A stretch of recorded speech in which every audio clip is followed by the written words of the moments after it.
चलिए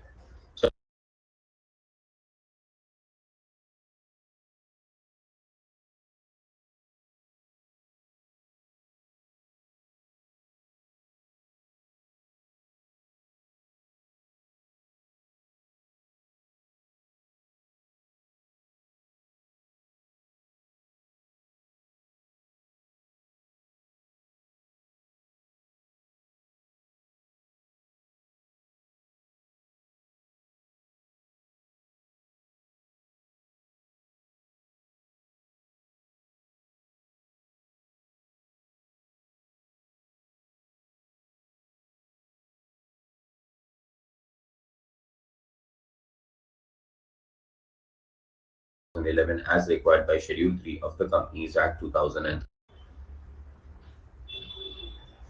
तो गया है, बट 2-3 क्वेश्चन और कर लेते आज. Yes. CA Inter Group 1 textbook, and we are looking at financial statements of joint stock company.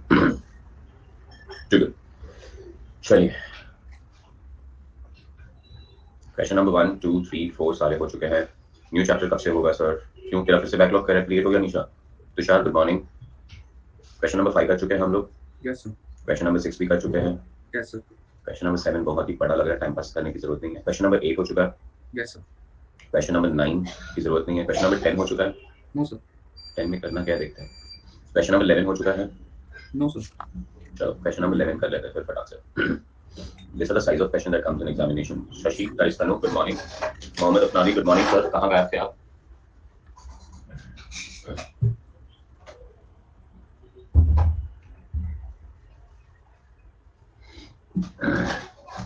चलो सर क्वेश्चन नंबर 11 करेंगे. Can we start with this? Yes sir.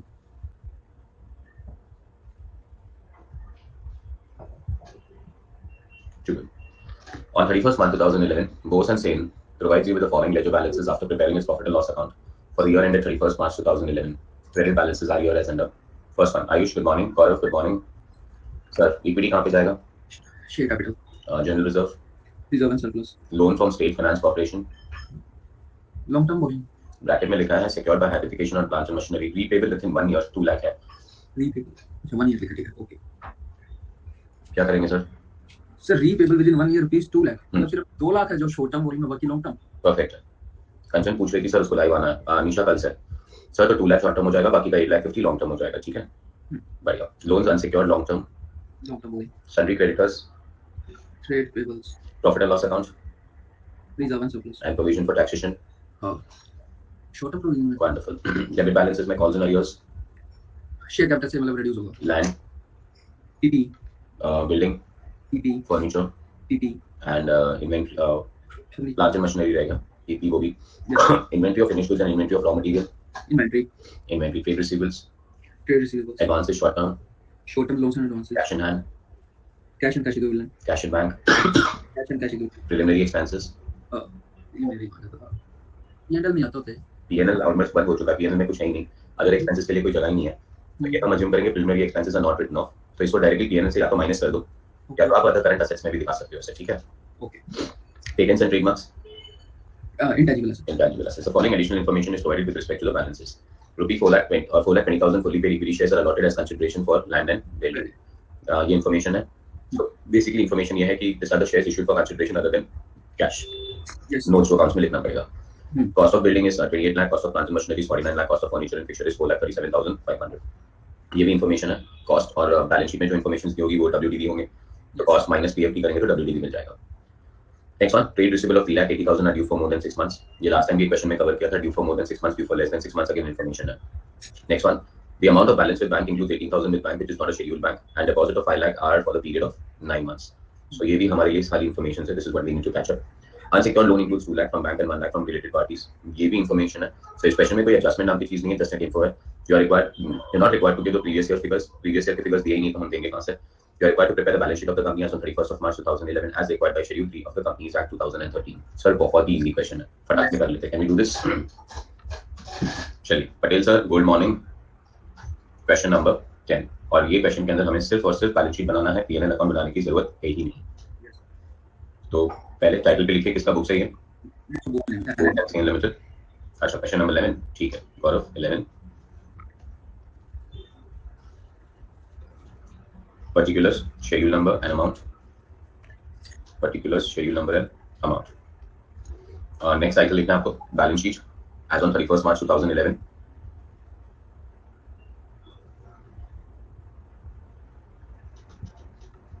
And then we start the title, that is equity and liabilities. उसके अंदर first one, shareholders fund.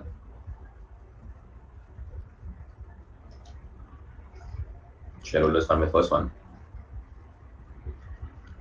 share capital 1, reserves and surplus 2. Second title, non current liability में long term borrowing दिख रहा है मुझे और कुछ नहीं दिख रहा है. Yes. 3. current liability में मुझे short term borrowings भी दिख रहे हैं. रुचि short term borrowings पहले आएंगे बेटा, बाद में trade payable भी दिख रहा है और इसके बाद मुझे दिख रहा है short term provisions. This is 4, 5 and 6 and ये हो जाएगा हमारा टोटल जो हम श्योरली टैली करेंगे. नेक्स्ट आएगा assets. assets के अंदर non current assets, non current के अंदर आता है फिक्स्ड assets और we can say PP. Note number 7. इस क्वेश्चन में इंटेंजिबल assets भी थे. So 8. Second is current assets. Inventory 9. Trade receivable 10. Short term में trade receivable के बाद आ जाएगा cash and cash equivalent. This is 11. The next one we'll have is short term notes and advances. This is 12. And last one I'm putting is other current assets. That is 13. And we should literally have the total. के पास है? Yes. File थोड़ा slow कर दो मेरे को. Thank you.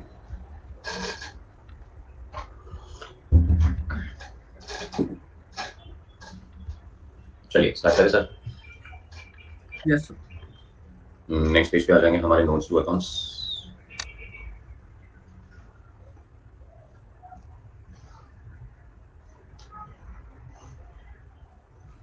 Start with note number 1, which is share capital. चलिए guys, I'm ready with the format. सब लोग रेडी हो जाओ फॉर्मेट के साथ, तो मुझे बता देना.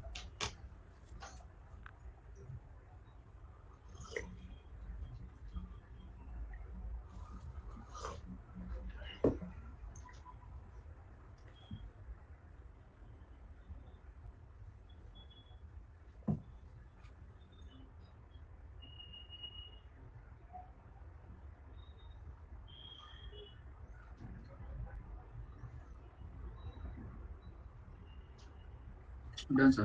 चलिए. So question number 1 is share capital. So first one is share capital 70 lakhs. Authorized दिया नहीं दिया है ना. So 70 lakh shares, capital है shares of 10 है, तो 7 lakh shares होंगे. 7 lakh shares of ₹10 each.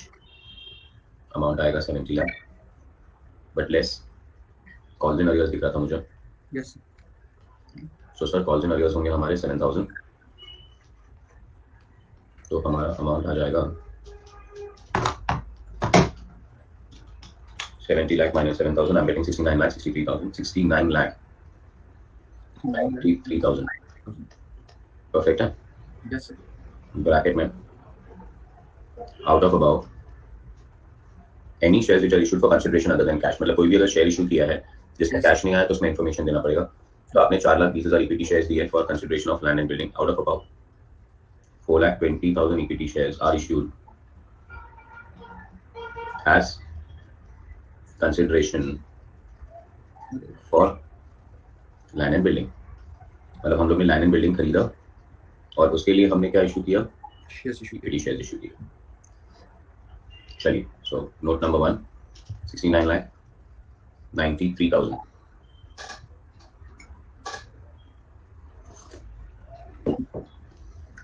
Next one. Note number 2 is reserves and surplus.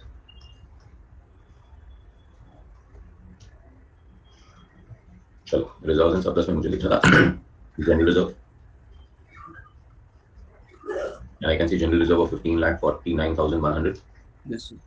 and इसके बाद था हमारे पास profit and loss account 7 lakh. 7 lakh का profit and loss account.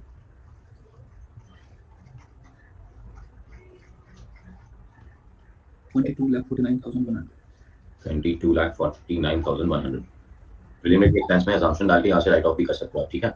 Yes, sir. But फिलहाल मैं उसे क्योंकि वो ट्रायल बैलेंस में दिया हुआ है और पीएनएल उन्होंने बंद कर दिया तो मैं उसे अदर करंट एसेट्स में लेके जाऊंगा। Yes, sir.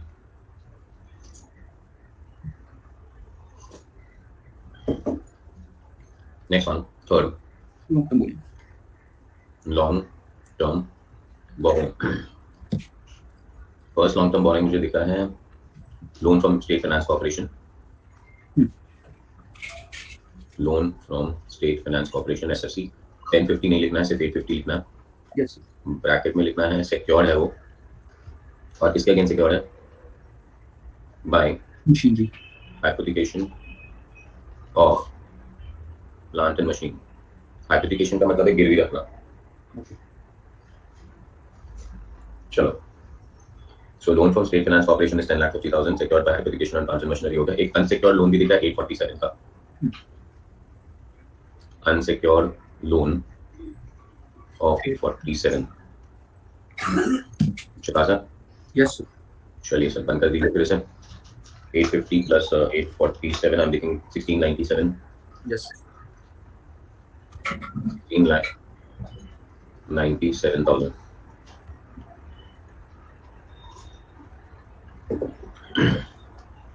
Fourth one, Short term short term loans and advances, borrowing. short term borrowings। और शॉर्ट टर्म बोरिंग में आपको फिर से लिखना पड़ेगा Loan from SFC. Loan from SFC और अमाउंट होगा 2 lakh. और इसमें भी हमें लिखना होगा Secured by hypothecation of of loans. Plant and machinery. और कोई शॉर्ट टर्म बोरिंग नहीं है ना? No, sir. चलो और कोई शॉर्ट टर्म बोरिंग है ही नहीं। Amount is 2 lakh. Note number 5 बनाने की जरूरत नहीं थी पर बना दिया अभी, तो लिख देते हैं। सर उसमें इंफॉर्मेशन है ट्रेड ट्रेड टेबल में इंफॉर्मेशन है नहीं नहीं है एक्चुअली ना। टेबल विद इन 6 मंथ्स लिखा है तो लिख देंगे, वही बोल रहा हूँ। नोट बना ही लिया है तो बना लेते हैं।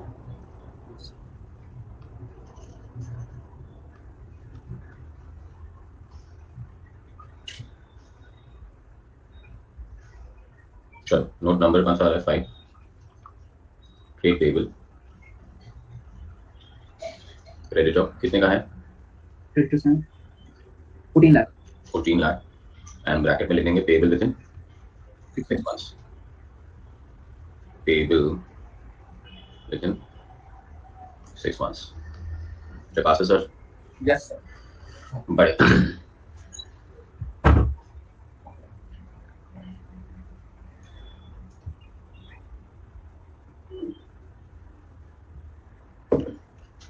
चलो what is next? This is 14 lakh done. Short term provisions note number 6 short term provision. Provision for taxation short term provision में आ रहा है प्रोविजन फॉर टैक्सेशन। बताइए सर। 8,16,900 8,16,900 बढ़िया। चलो कौन है सुबह सुबह मैं कॉल कर रहा हूँ?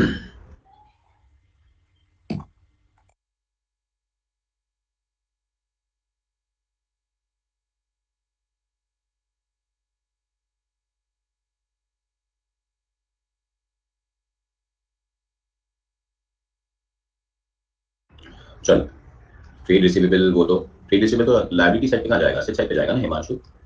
8,16,900 so this is 8,16,900 so 8,16,900 plus 14 lakh plus 2 lakh plus 16,97,000 plus 22,49,100 plus 69,93,000. I'm getting a total of 1,33,56,000. Are you getting a total? Yes sir 1,33,56,000. कहाँ चलेंगे sir? Note number 7 PP PP. PP का फर्स्ट थिंग लैंड लैंड का cost दिया है क्या? Yes sir, एक minute नहीं दिया लैंड का कॉस्ट नहीं देंगे बिकॉज लैंड पे डेप्रिसिएशन वैसे ही चार्ज ही नहीं होता ना sir. Yes So this is 2050. Land के बाद उन्होंने दिया है building. Sir, 3 lakh 3 lakh land 14 lakhs. Yes okay sir. चलो लैंड के बाद क्या आएगा? बिल्डिंग बिल्डिंग का कॉस्ट कितना दिया हुआ है? 28 लाख 28 लाख इनर कॉलम में लिखना. लेस अक्यूमुलेटेड डेप्रिसिएशन अभी तक होगा 7.5 लाख का. तभी वो आज की वैल्यू दिखा रहा है 20 लाख 50 20,50,000. बढ़िया. यस चलो बिल्डिंग के बाद क्या दिख रहा है हमें? Plant and machine plant and machinery. 49 lakh plant and machinery का कॉस्ट दिया है 49 और आज दिख रहा है 3675. 49 लेस एक्यूमुलेटेड डेप्री. 49 माइनस कितना? 12,25,000 का डेप्रिसिएशन आ गया होगा एक्यूमुलेटेड डेप्री. इसीलिए वो आज 3675 दिख रहा है. प्लांट के बाद land, building, plant, fixtures, furniture and fixture 350 दिख रहा है और इसका कॉस्ट है 437,500. So 437,500 minus accumulated depreciation 87,500 87,500. This is fantastic. इसलिए दिख रहा है वो 350. चलो सर, और कोई फिट सेट है नहीं, पीपी है नहीं. यस और पीपी पे और कोई इन्फॉर्मेशन है क्या अपने पास? नहीं ना. इन्फॉर्मेशन क्रैक हो गया, दूसरा इन्फॉर्मेशन, तीसरा इन्फॉर्मेशन क्रैक हो गया, बाकी सब तो सर जो कंसीडरेशन मतलब शेयर कैपिटल वाला कंसीडरेशन या जो प्लांट एंड मशीनरी सेक्यूर्ड है उसका लिखने की जरूरत तो नहीं है. वो लोन में लिखते बेटे, यहाँ पे लिखने की जरूरत नहीं है. 14 लाख और लिख देगा तो कोई मारेगा नहीं. अकाउंट्स ऐसा होता है कि जितना इन्फॉर्मेशन दो उतना कम है. और इसमें क्या होता है नीरज, दो पार्टीज का झगड़ा होता है. झगड़ा मतलब ऐसे लिटरली झगड़ा नहीं, बट इट्स लाइक जो यूजर्स ऑफ अकाउंटिंग इन्फॉर्मेशन होती है उनको तो जितना ज्यादा इन्फॉर्मेशन मिले उतना कम है. यस और हम लोग अकाउंटेंट है बेटा, हमें जितना फटाफट कर सकते उतना करना चाहिए. हाँ, बट उसमें ये नहीं कि हम इन्फॉर्मेशन दे ही नहीं, but try to not give extra information. Practical बता रहा हूँ मैं, ठीक है ना, वरना हमारा काम ही बढ़ता रहेगा ना.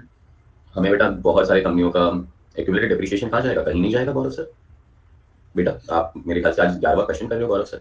वो तो इन्फॉर्मेशन दी थी, उन्होंने कॉस्ट दिया था इसलिए मैंने उसमें से डेप्रिसिएशन का इन्फॉर्मेशन दिया आपको. तो प्रैक्टिकली नीरज जब हम चार्टेड बन जाएंगे ना, हमें बहुत सारा काम करना होगा, बहुत सारे कंपनियों के लिए काम करना होगा, तभी तो पैसा बनाएंगे. यस कंपनियां बोलेगी ये भी दो, वो भी दो, वो भी दो, ये भी दो. जब मांगेगी तब दे देना. अपने आप को ज्यादा फालतू का चीज कुछ मत देना. चलो sir, next one, adjustment number 8, intangible asset, patent and trademark. Patent and trademark. Gaurav sir, depreciation accumulated depreciation है, ठीक है, 4 लाख.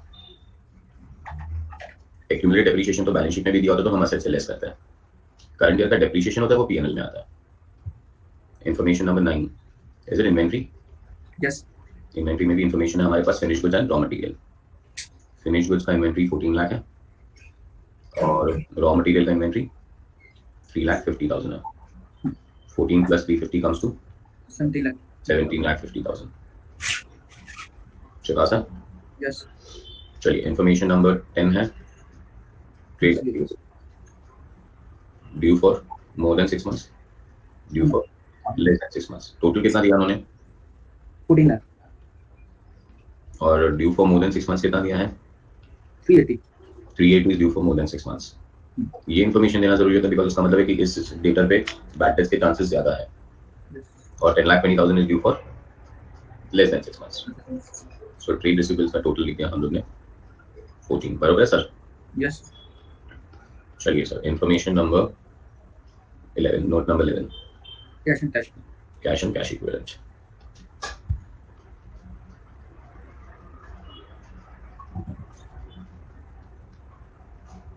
चलिए sir, cash and cash equivalent.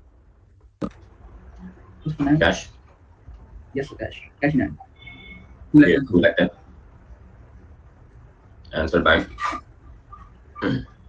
3,29,000 17,29,000. 17,29,000 plus 2,10,000. I'm getting 19,39,000. कोई इन्फॉर्मेशन है? Yes sir. Information number 4 तो हो गई है. The amount of balance with bank includes 18,000 with the bank, which is not a scheduled bank. So, balance with non-scheduled or unscheduled bank कितना दिया है? 18,000. Yes 18,000. Answer, एक डिपॉजिट है 5 लाख का, तो यहीं पे लिख देते हैं डिपॉजिट 5 लाख का है for how many months 9 months.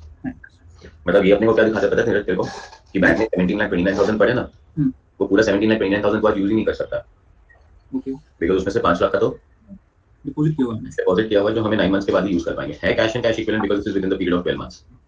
अगर इनफैक्ट ये 1 साल से ज्यादा होता ना तो इसको हम लोग ने लोन्स एंड एडवांसेस में डाल दिया होता फिर। वही सर। चलिए सर पॉइंट नंबर 2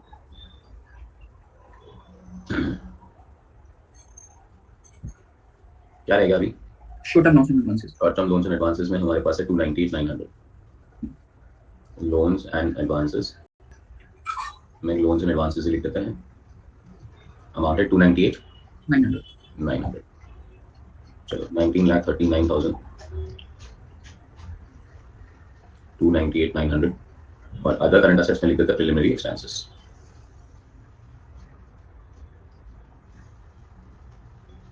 कितना प्रिलिमिनरी एक्सपेंसेस? 93,100। परफेक्ट जी। सो प्रिलिमिनरी एक्सपेंसेस लिख देते हैं 93,100। गाइस एक नोट में कोई इंफॉर्मेशन रह गया? Unsecured loan of 2 lakh from bank, ये तो हो गया था, and 1 lakh are from related party. Okay guys loans में जाके जगह मिलेगी लिखने के लिए। Loan of 2 lakh from bank and 1 lakh unsecured loan are from related party। हाँ बोलो क्या बोल रहे हो? आवाज आ रही है मेरी? हाँ आ रही। Loan of 2 lakh from the bank and 1 lakh of unsecured loan are from related party. Related party मतलब अपने जो लोग पहचान वाले लोग हैं उनसे लोन मिली है ये। चलिए अब टोटल कर लेते हैं 74,75,000 plus 4 lakh plus 17,50,000 plus 14 lakh plus 19,39,000 plus 298,900 plus 93,100। does it tally at 1,33,56,000? Yes sir. Chabas. Sir ऊपर तो 6,000 कुछ है। 1,33,56,000। That's what I said. युक्ति सर एक सेकंड ट्रेड रिसीवेबल का नोट दिखाना प्लीज। एक मिनट रुक जाइए युक्ति।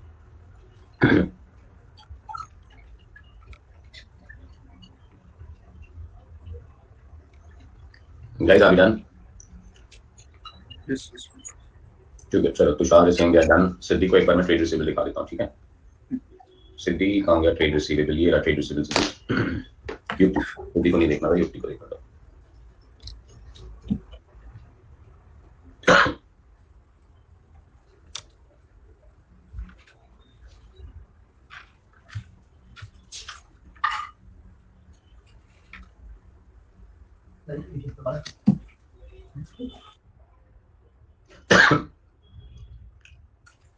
चलो नेक्स्ट पेज पे जाए। Yes sir. ये क्वेश्चन नंबर कौन सा था? 11। क्वेश्चन नंबर 12 कर चुके हैं। नो। और क्वेश्चन नंबर 13 यस 13 हो गया। 13 हो गया बट 12 नहीं हुआ। तो 12 कराने के भी पहले ना एक अच्छा सा क्वेश्चन कराता हूँ। लेट मी चेक वो अपने बुक में है कि नहीं है।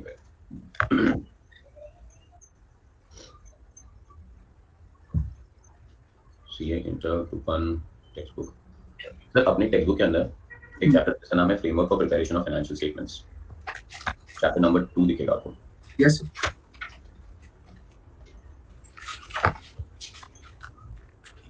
अपने बुक में चैप्टर नंबर 2 पे जाना है, framework for preparation of financial statements.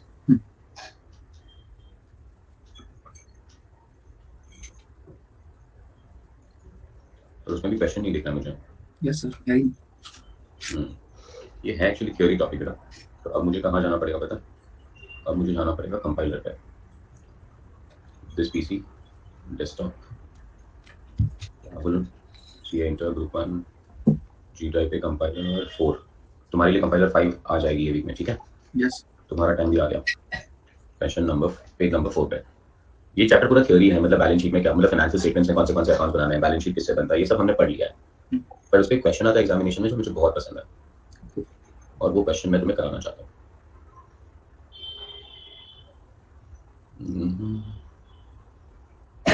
ये रहा वो क्वेश्चन।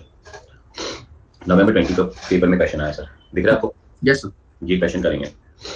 क्वेश्चन नंबर 10 नवंबर 20। आप लोग क्वेश्चन नंबर 10 मत लिखना, शायद आपका क्वेश्चन नंबर बदल जाए, तो आप नवंबर 20 का पेपर लिखना और टाइटल लिखना कंपाइलर। और जैसे मैंने कहा कंपाइलर टाइपिंग में है, सो आई गेस ये वीक में आपको वर्जन 5 मिल जाना चाहिए सब लोगों को। So before we end the portion version 5 ready हो जाएगा, तो फिर आपका टास्क है कि आप वो वर्जन 5 सॉल्व करना चालू करें, ठीक है ना सर? Yes sir. इनफैक्ट मैं थोड़े YouTube सेशंस लेना चालू कर दूंगा उसके लिए इसी वीक से। फर्स्ट वन, आपको एक यूट्यूब ने एक जूम सेशन लिया था और मैंने कहा था एग्जामिनेशन के लिए अगर आपको रेडी होना है तो बहुत सिंपल सी बात करनी है कि फर्स्ट थिंग होना चाहिए हमारा पूरा ICI का स्टडी मटेरियल डन जो हम क्लासेस कर ही रहे हैं। सेकेंड थिंग होना चाहिए हमारी कंपाइलर पूरी प्रैक्टिस हो जानी चाहिए। कंपाइलर के बाद पॉकेट बुक प्रैक्टिस हो जानी चाहिए और प्रैक्टिस पॉकेट बुक के बाद टेस्ट पेपर्स देने चाहिए। यस तो ये सब अगर हमारा रेडी हो जाए तब जाके हम लोग आगे बढ़ेंगे। स्टार्ट करें। Yes sir Question number 10, November 20 paper. Following is a balance sheet of Messrs S Traders as on 31st of March 2010. Liabilities amount, assets amount. Capital 11% bank loan, trade payable, profit and loss account. Assets में fixed assets, closing stock, data, deferred expenditure, cash at bank. एक balance sheet दिया है उन्होंने नीरज जो tally है already. Yes अब वो लोग कह रहे हैं additional information remaining life of the asset is 6 years with even use. The net realizable value of fixed asset as on 31st March 2020 is 90,000.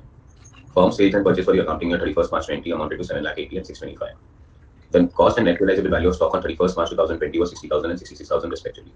General expenses including interest and loan for the year 1920 was 53,800. Deferred expenditure are normally amortized equally over 5 years, starting from financial year 18-19 at 6,000 per year. Data on 31st of March are 65,000, of which 5,000 are doubtful. Collection of another 10,000 data depends upon successful reinstallation of certain products supplied to the customer. Closing trade payable is 48,000, which are likely to be settled at 5% discount. There is repayment penalty of 4,000 for bank loan outstanding.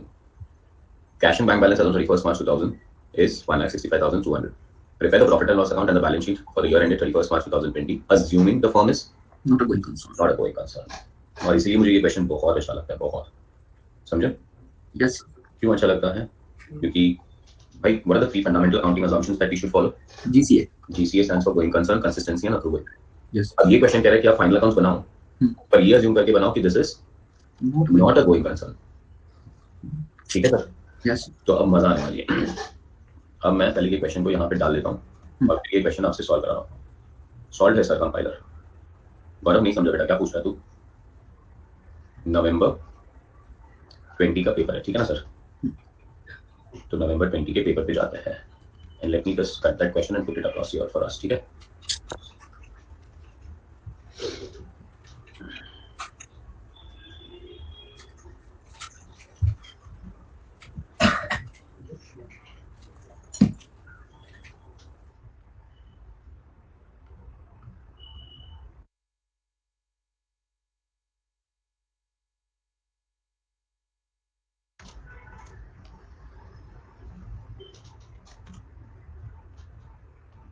अच्छा, paste ऐसे नहीं होगा, वो मुझे कहीं copy करने के बाद सेव करना पड़ेगा।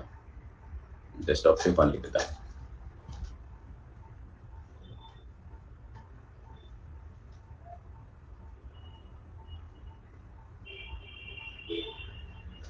साथ साथ में सोल्यूशन दिया हुआ है सर। यस गौरव, साथ साथ में सोल्यूशन दिया हुआ है बेटा। चलिए सर,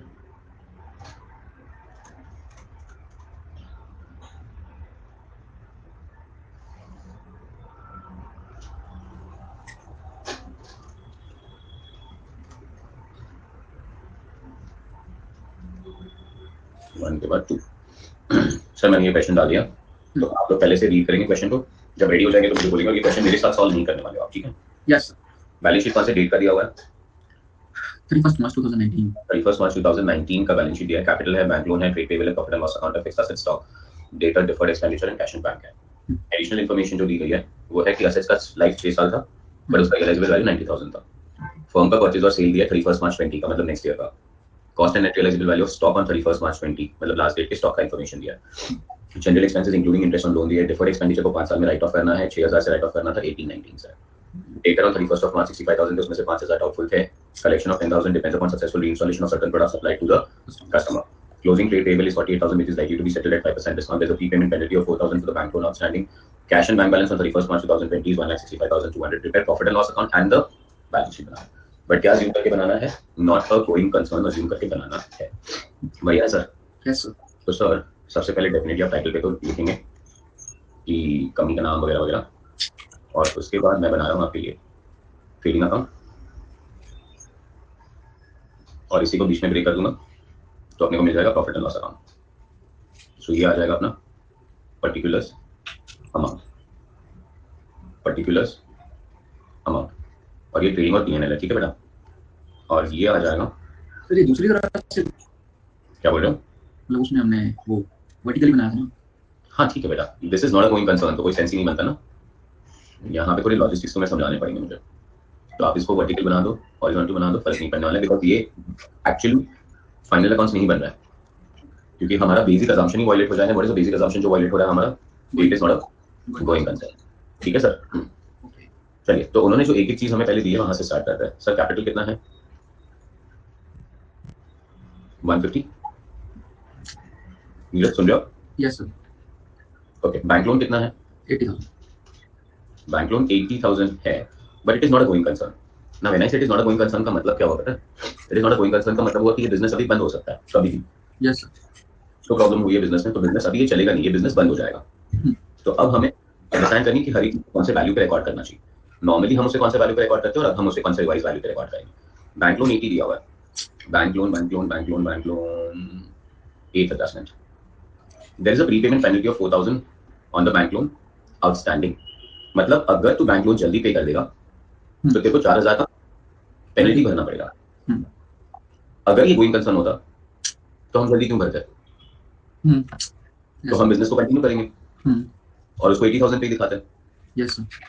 और ये स्टेटमेंट को इग्नोर करते हैं।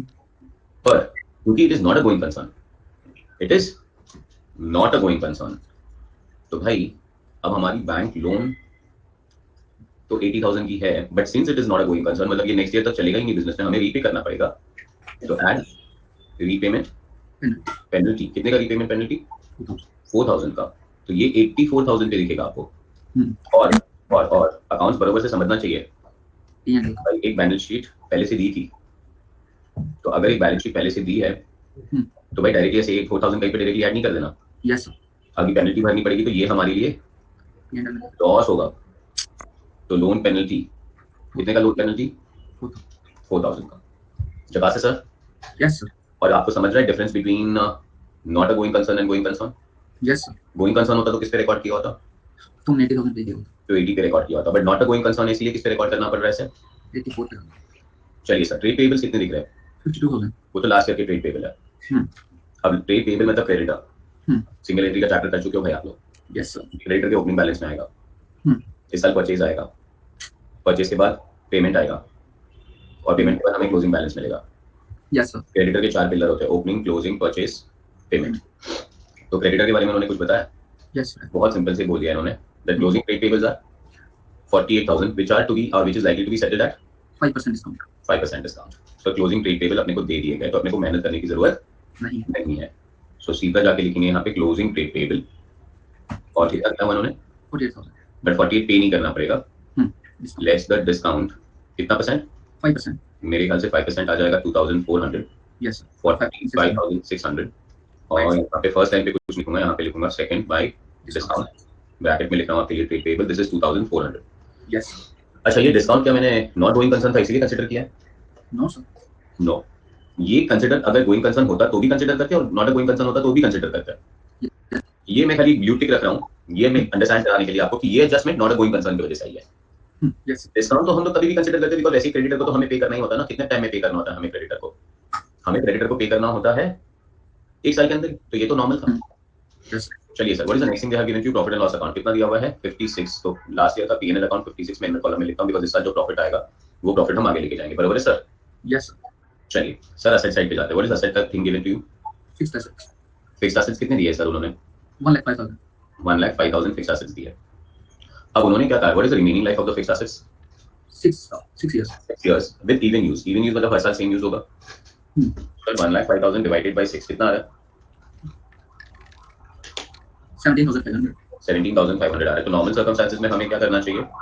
1,05,000 के बाद यहाँ पे हमें लिखना चाहिए लेस द डेप्रिसिएशन और अमाउंट आना चाहिए 17,500 और 1,05,000 माइनस 17,500 आना चाहिए 87,500 और ये 17,500 का डेप्रिसिएशन आप पीएनएल में लेके जाएंगे टू द डेप्रिसिएशन और अमाउंट आना चाहिए आपका 17,500। बढ़िया सर? Yes sir. ये नॉर्मल सर्कमस्टेंसेस में होना चाहिए, बट क्वेश्चन कह रहा है कि company is not a going concern. और नॉट अ गोइंग कंसर्न का मतलब क्या है? युक्ति बेटा समझो, पहले आप आंसर तो दे रहे हो पर समझो उसे। नॉर्मली फिक्स्ड एसेट्स पे ना बेटा हम कॉन्सेप्ट ऑफ कंजर्वेटिज्म नहीं लगाते। कॉन्सेप्ट ऑफ कंजर्वेटिज्म लगता है करंट एसेट्स पे। इन्वेंटरी को कहा जाता है कॉस्ट और NRV whichever is less. Yes sir. Sir सारे स्टैंडर्ड्स दिमाग में रहने चाहिए, इसलिए कहता हूँ कि स्टैंडर्ड बेस है, स्टैंडर्ड Yes, बैंक है। लोग बोलते हैं स्टैंडर्ड 20 मार्क का आता है, स्टैंडर्ड 20 मार्क का नहीं आता, स्टैंडर्ड पे तो पूरा अकाउंट बना हुआ है। हम्म, मैंने यूट्यूब वीडियोस देखे, बोलते प्रैक्टिकल इतना, थ्योरी इतना। कोई प्रैक्टिकल थ्योरी नहीं है, सब कुछ बेस ऑफ अकाउंट्स है। yes, खाली नंबर वाले क्वेश्चन को आप बोल देते हो प्रैक्टिकल है, ठीक है चलो अपने रेफरेंसेस के लिए, बट अंडरस्टैंडिंग पे ये होनी चाहिए कि everything is based on accounting standards. Sir AS2 ने क्या कहा था, इन्वेंट्री को कैसे मेजर करना है? कॉस्ट और एनर्जी की चॉइस लो। Very good sir. Sir fixed asset को कैसे वैल्यू करना है? मतलब इसको रीवैल्यूएशन करना होता है, मतलब रिजर्व में ये पूछ रहा हूँ सर, ये क्वेश्चन भूल जा, स्टैंडर्ड पूछ रहा हूँ तुझसे। कौन से एसएन PPE, यस सर। क्या बोला है इन्वेंट कॉस्ट, अपने PP प्लांट के लिए क्या बोला है? वो कहते हैं अगर रीवैल्यू करना कॉस्ट पे करो। हाँ भाई, क्या? इनिशियल मेजरमेंट होना चाहिए कॉस्ट पे, और सब्सिक्वेंट मेजरमेंट होना चाहिए कॉस्ट और रिवाइज वैल्यू, जो भी आप फॉलो कर रहे हो। यस और यहाँ पे कभी भी ऐसे नहीं कहा था कॉस्ट और एनआरवी व्हिचएवर इज लेस, कभी नहीं कहा था। यस। तो आप नॉर्मली उसे डेप्रिशिएट करते करते आगे लेके जाएंगे बेटा, बरोबर है कि नहीं? हम्म। बट और ये क्यों कहा था नीरज, ये क्यों कहा था? ये इसीलिए कहा था बिकॉज प्लांट का पैसा जो वसूलना था हमें, वो उसे बेच के नहीं वसूलना था। करंट एसेट में डेटर है, डेटर से पैसा आने वाला है, इन्वेंट्री से पैसा आने वाला है, कैश एंड बैंक से पैसा आने वाला है। प्लांट से पैसा नहीं आने वाला है, प्लांट को बेचने के लिए नहीं खरीदा था। तो प्लांट जो खरीदते हम, फॉर एग्जाम्पल 1 लाख रुपए में प्लांट खरीदा, तो वो 1 लाख रुपए कैसे वसूल करोगे? उस एसेट को यूज करके वसूल करोगे, उस एसेट को बेच के पैसा नहीं करेंगे। अब फॉर एग्जाम्पल मेरे को याद आ रहा है कि आपने कहा था कि आपके डैड फ्रूट वेंडर है, बराबर ना? यस। हाँ। आपके डैड फ्रूट्स क्यों खरीदते हैं? सेल करने के लिए। तो उस जो फ्रूट का खरीदने का खर्चा है, हम्म। फॉर एग्जाम्पल लेट्स से आपके डैड ने 40,000 रुपए का फ्रूट खरीदा, 40,000 रुपए का स्टॉक पड़ा हुआ है आपके पास। यस। वो पैसा कैसे वसूलना है? वो फ्रूट्स को बेच के, बरोबर बेटा? आपके डैड ने मोबाइल भी खरीदा होगा। यस। मोबाइल कितने में खरीदा होगा आपके डैड ने? लेट्स से मोबाइल खरीदा 50,000 रुपए में नीरज। तो अब ये मोबाइल का पैसा कैसे वसूलना है आपको? यूज करके। यूज करके। ये होता है difference between PP and inventory. पर अब आपके डैड ने बोला कि भाई नीरज बेटा, अब तुम बड़े हो चुके हो, अब हमारा ये लास्ट ईयर है काम करने का। तो अब आपकी डैड की ऑर्गेनाइजेशन होगी नॉट अ गोइंग कंसर्न। तो अब वो जो फिक्स्ड एसेट्स भी पड़े ना, वो फिक्स्ड एसेट यूज करके अभी पैसा नहीं कमाना है आपके डैड को, अब वो फिक्स्ड एसेट्स भी बेच के पैसा कमाना है आपके डैड को। Yes sir. तो यहाँ पे क्या हुआ पता है नीरज? अभी देखो ये बैलेंस शीट, अभी जो नई बैलेंस शीट बना रहा हूँ उसमें क्या हुआ पता है? देखो अभी फिक्स्ड एसेट और करंट एसेट रहे ही नहीं, हाँ, सारे ही करंट एसेट हो गया। Yes, sir. Because now you're not assuming business will keep on going. Now if you assume that business will not keep on going, that means fixed asset से पैसा वसूलने का तो चांस ही नहीं है अभी हमें। तो ये बैलेंस शीट के अंदर नॉन करंट एसेट रही नहीं, और इसीलिए तूने मुझे स्टार्टिंग में पूछा ना सर कि आप नॉर्मल बैलेंस शीट क्यों नहीं बना रहे हो, वो बनी नहीं अभी। Yes, sir. बॉस ये जो तेरे को बैंक लोन भी दिख रहा है ना, वो भी नॉन करंट लायबिलिटी नहीं है। हाँ। बेटा सब कुछ इस बैलेंस शीट के अंदर क्या बन गया पता है? खाली करंट एसेट और करंट लायबिलिटी बन गया, बिकॉज़ ये अभी आपको नेक्स्ट 12 महीने में कंप्लीट करना होगा, because this is not a going concern. Yes, sir. अब समझ रहे हैं, दिमाग में क्लैरिटी आ रही है? Yes, sir. तो अब मैं यहाँ पे फिक्स्ड एसेट को ना 87,500 पे दिखाऊंगा ही नहीं, मैं इस एसेट को कौन से वैल्यू पे दिखाऊंगा? रियलाइजेबल वैल्यू पे दिखाऊंगा। किस पे दिखाऊंगा? Realisable value. और कॉस्ट और एनआरवी व्हिचएवर इज लेस पे भी नहीं दिखाऊंगा, रियलाइजेबल वैल्यू पे दिखाऊंगा सिर्फ। तो इस रियलाइजेबल वैल्यू हम लोग को क्वेश्चन में दे दिया गया है 90,000, तो हमें ये 90,000 पे दिखेगा, तो 15,000 रुपए का डेप्री मारेंगे। डेप्री 6 इयर्स पे स्प्रेड करके नहीं मारा मैंने डेप्री चार्ज किया है बिकॉज उसका रियलाइजेबल वैल्यू हमें 90,000 दिख रहा है, तो हम उसे रियलाइजेबल वैल्यू पे दिखाएंगे। ये क्वेश्चन मैंने ऐसे नीरज तेरे लिए भी छोड़ दिया ना, तू कर लिया होता। Yes, sir. बट तुझे वो कॉन्सेप्ट ही नहीं समझ में आता कि नॉट गोइंग कंसर्न का मतलब क्या। अब तेरे को रियल फील होना चाहिए कि हाँ सर, अब आप बोल रहे हो, सेंस बन रहा है कि ये बैलेंस शीट में नॉन करंट एसेट और करंट एसेट ही नहीं है, और ये बैलेंस शीट के अंदर नॉन करंट लायबिलिटी और करंट लायबिलिटी नहीं है। समझ गए सर? Yes, sir. आगे बढ़े sir. Next one, closing stock. Last year का क्लोजिंग स्टॉक करंट ईयर का ओपनिंग स्टॉक बन जाएगा। तो ये आ गया अपना opening stock. How much is opening stock? 76,000. 76,000। Sir इस साल का क्लोजिंग स्टॉक दिया है कि नहीं आपको? दिया हुआ है, पर क्वेश्चन आप लोगों के पास नहीं है ना, क्वेश्चन मुझे आपको दिखाना पड़ेगा। सो गिव मी 2 मिनट्स, ये लाइन बना लेता हूं, अब आपको क्वेश्चन पे लेके जाता हूं। Adjustment number 3, the cost and net realizable value as on 31st March 2020 was 60,000 and 66,000 respectively. Closing stock को किस पे दिखाओगे? कॉस्ट पे दिखाओगे 60,000 या 66,000 पे दिखाओगे? अब सर ये तो गोइंग कंसर्न नहीं है। वैसे अगर हम कॉस्ट पे दिखा देंगे, मतलब AS2 के हिसाब से। परफेक्ट। AS2 के हिसाब से 60 पे दिखाना है, कॉस्ट और NRV whichever is less. But बेटा this is not a going concern. आप हर टाइम अपने आप को पूछते हो बिजनेस गोइंग कंसर्न नहीं है, बिजनेस कल बंद होने वाला है। अगर बिजनेस कल बंद होने वाला है तो हमें एनआरवी पे ही दिखाना है सब कुछ। तो यहाँ पे आपका इन्वेंट्री भी 60 पे नहीं दिखेगा, यहाँ पे आपका इन्वेंट्री भी किस पे दिखेगा? 66 पे दिखेगा। By closing stock 66। मतलब यहाँ पे आपको लोगों को क्या दिखाना है पता है नीरज? कि हमारा बिजनेस बंद होगा तो हमारा असेट और लायबिलिटी पोजीशन कितना होगा। चला से सर? चलिए सर आगे बढ़ते हैं। डेटर 68,000 है, ये डेटर ओपनिंग डेटर में चले जाएंगे। डेटर के 4 पिलर्स होते हैं, opening, closing, cash and sales. Yes. But अगर नहीं दिया है तो अकाउंट बनाना पड़ेगा, बट अगर दे दिया डेटा के बारे में इन्फॉर्मेशन तो अकाउंट बनाने की जरूरत है, और इन्फॉर्मेशन है मेरे पास। Data on 31st March 2020 65,000 of which 5,000 are doubtful, खाली 5,000 doubtful है, but again collection of another data depends upon successful reinstallation of certain products supplied to the customer। 5,000 doubtful है, 65 में से 5 तो डाउटफुल है ही है, बरोबर है ना? Yes, sir. पर बाकी का 10 भी कब मिलेगा पता है? जब तूने वहां पे डेटर को एक असेट दिया होगा, कोई प्लांट एंड मशीनरी या कुछ सप्लाई किया होगा, तेरा गुड सप्लाई किया होगा, जब वो तू सक्सेसफुली रीइंस्टॉल करेगा तो तुझे 10 मिलेगा। भाई बिजनेस ही नहीं रहेगा कल, Yes, sir. तो रीइंस्टॉल कहाँ करने जाएंगे? वही तो भाई आप ना प्रोविजन सिर्फ 5 की नहीं मारोगे, 5 और 10 कितने की मारोगे? 15,000, सर अगर ये गोइंग कंसर्न होता तो कितने की प्रोविजन मारते? 5,000। सिर्फ 5 की मारते, 10 की नहीं मारते हम। बिकॉज अगर गोइंग कंसर्न होता तो ऑफकोर्स सक्सेसफुली हम रीइंस्टॉल करके ही आते, उसको क्यों नहीं आते भाई? बिजनेस है अपना। तो भाई यहाँ पे 15 की प्रोविजन आएगी तो अब डेटर की वैल्यू बन जाएगी आपकी 50,000, और यहाँ पे हम बोलेंगे प्रोविजन ऑन डेटर चार्ज करना है हमें 15,000। बढ़िया सर। Yes, sir. चलिए सर, डेटर के बाद हमें दिख रहा है डिफर्ड एक्सपेंडिचर। कितना दिख रहा है सर डिफर्ड एक्सपेंडिचर? 24,000. क्या कहा है डिफर्ड एक्सपेंडिचर के लिए? डिफर्ड एक्सपेंडिचर के लिए कहा है कि normally amortise equally over how many years? 5 years. Starting from financial year 18-19 6,000 per year, 6,000 per year से राइट ऑफ करना था। Yes. 5 साल में राइट ऑफ करना था, और 18-19 से राइट ऑफ करना था। आपकी बैलेंस शीट 19 की दिख रही है, अगर 18-19 से राइट ऑफ करना था तो 1 साल का राइट ऑफ हो चुका है ना? Yes. और आज कितना दिख रहा है आपको ये? 24,000. 24 को 5 से डिवाइड नहीं करना, 30 बस year. 1 साल का राइट ऑफ हो चुका है। तो कितने से राइट ऑफ करना पड़े? 6,000 पर ईयर से राइट ऑफ करना पड़े अपने को। तो डिफर्ड एक्सपेंडिचर और 6,000 पर ईयर बोला, बराबर बोला, तो 30,000 होगा। 30,000 को 5 से डिवाइड करो तो 6,000 आता है। 6,000 राइट ऑफ हो चुका है। Yes. इस साल और कितना राइट ऑफ करेंगे हम लोग? 24,000. सर इस साल हमें राइट ऑफ करना चाहिए 6,000 और हम्म 6,000 राइट ऑफ करना चाहिए, बरोबर है प्रेरणा? 24,000 डिवाइडेड बाय 4, 6,000 राइट ऑफ करना चाहिए। तो हमारा यहाँ पे आंसर 18 आना चाहिए, और यहाँ पे हमें लिखना है टू डिफर्ड एक्सपेंडिचर अमाउंट आना चाहिए 6,000 राइट ऑफ का, बरोबर कि नहीं सर? पर Yes. Is it a going concern? नहीं sir, it is not a going concern. अभी गोइंग कंसर्न रहेगा ही नहीं तो कहां से तुम अगले 4 साल में राइट ऑफ करने की बातें कर रहे हो? भाई क्या करोगे पता है? पूरे का पूरा 24,000 तुम लोग आज ही राइट ऑफ कर दोगे तो ये बैलेंस नील हो जाएगा, और ये पूरे का पूरा 24,000 आज ही राइट ऑफ हो जाएगा, because it is not a going concern. अगर ये गोइंग कंसर्न होता तो 24 राइट ऑफ नहीं किया होता, सिर्फ 6 राइट ऑफ किया होता। Yes, sir. जगह से सर Yes, sir. एकदम फैंटास्टिक क्वेश्चन सर। ये क्वेश्चन एक बार एग्जामिनेशन में क्वेश्चन नंबर 1 पे कंपलसरी आ गया था, बोलो लोग समझ ही नहीं पाए थे इस क्वेश्चन को। चलिए सर आगे, कैश एंड बैंक बैलेंस दिया, तो मेरे ख्याल से कैश एंड बैंक बैलेंस उन्होंने अपने को क्वेश्चन में दे दिया। So how much is the cash and bank balance? They given you 1,65,200 छाप देते हैं sir. So this is cash and bank, this is 1,65,200। जो बैलेंस शीट थी वो कॉपी कर लिया। अब क्या रह गया है? इस साल के परचेज और सेल्स के लिए है। सेल्स कितना है सर? 7,80,000 इस साल का सेल्स है, और इस साल का परचेज भी तो उन्होंने हमें दिया है। तो परचेज कितना है इस साल का? चेक करते हैं। इस साल का परचेज दिया है 625। सो इस साल का परचेज आ गया और इस साल का सेल्स आ गया सर। इसके बाद इन्होंने हमें क्या दिया है? जनरल एक्सपेंसेस दिया है 53,800 व्हिच इंक्लूड्स द इंटरेस्ट। तो गाइस जनरल एक्सपेंसेस तो पीएनएल का पार्ट है। टू जनरल एक्सपेंसेस 53,800 मेरे ख्याल से है ना? 53,800 जनरल एक्सपेंसेस भी दे दिए हैं। बढ़िया सर। Yes, sir. सर ये क्वेश्चन करने का थोड़ा एक और मजा आता था। हाँ अगर इसमें इन लोगों को ये क्वेश्चन को 20 मार्क पे लेके जाना हो ना, 9 स्टेटमेंट हटा देना चाहिए, कैश एंड बैंक बैलेंस उड़ा देना चाहिए। Yes, sir. तो तेरे को डेटर अकाउंट बनाना पड़ेगा, डेटर से कैश कितना कलेक्ट हुआ पता चलेगा। क्रेडिटर अकाउंट बनाना पड़ेगा, क्रेडिटर से कितना कैश पे किया वो पता चलेगा। एक्सपेंसेस का कैश डालना पड़ेगा, कैश का ओपनिंग बैलेंस लिखना पड़ेगा। मतलब तेरे को एक्चुअली डेटर अकाउंट बनाना पड़ेगा, क्रेडिटर अकाउंट बनाना पड़ेगा और कैश अकाउंट बनाना पड़ेगा। बट इन्होंने क्लोजिंग कैश बैंक देके सब कुछ दे दिया है, बट नॉट अ गोइंग, मतलब इन लोगों का ध्यान है ना सिंगल एंट्री पे नहीं था ना, वरना वो सिंगल एंट्री का क्वेश्चन बन जाता। ये सिंगल एंट्री का क्वेश्चन नहीं है, Yes, sir.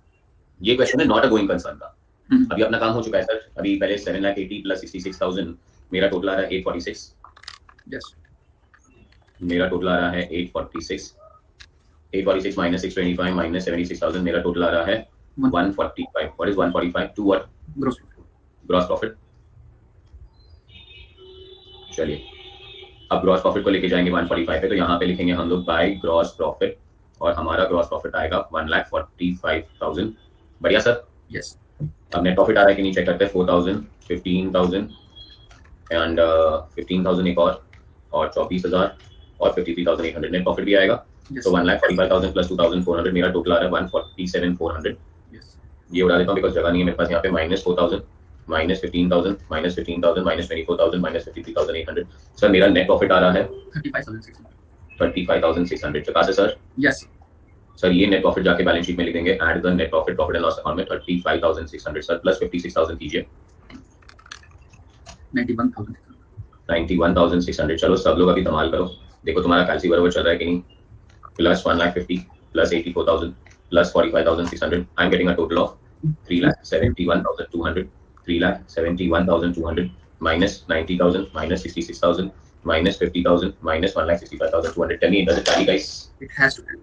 It has to tally. Fantastic है सर, Yes. एकदम क्लियर, झकास। Yes. चलो गाइस कॉपी कर लो और फिर आगे बढ़ना। दिस इज नवंबर 20 का क्वेश्चन, फाइनल अकाउंट से पूरा ट्विस्ट डाल के कॉपी दैट।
नीरज जाने दिस पेज सर बस 1 मिनट हो गया। ठीक है।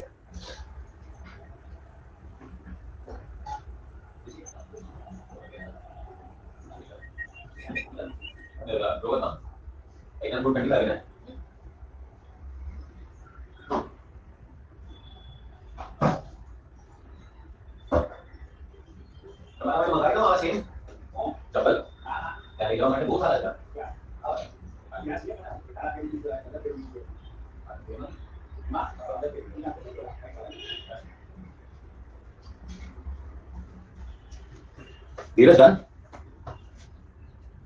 Go to the next place.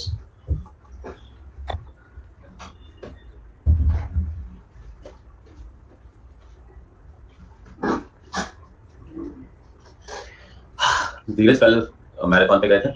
Yes sir. बहुत मजा आया और मैं चाहता हूँ कि तुम लोग भी कुछ ऐसा करो, ठीक है? मैंने एक नई YouTube चैनल चालू किया, अगर आपने देखा होगा, इंस्टा पे रील की ऐसी। अगर आपने अभी तक सब्सक्राइब नहीं किया तो प्लीज कीजिए। वहाँ पे हम कोई एकेडमिक बातें नहीं करेंगे, ठीक है? We are not going to talk about पढ़ाई के लिए तो नॉर्मल चैनल है, बट तुम लोग बहुत यंग हो अभी भी, बट जैसे जैसे बढ़ोगे ना एज में, यस तो you will understand that life is much more than सिर्फ पढ़ाई, ठीक है ना? पढ़ाई एक पहलू है, अभी बहुत पढ़ना है, बट उसके बाद काम, उसके बाद फिटनेस, उसके बाद फूड, ये सारी चीजें भी बहुत मायने रखती है। On the channel I'm going to talk a lot about other things, okay?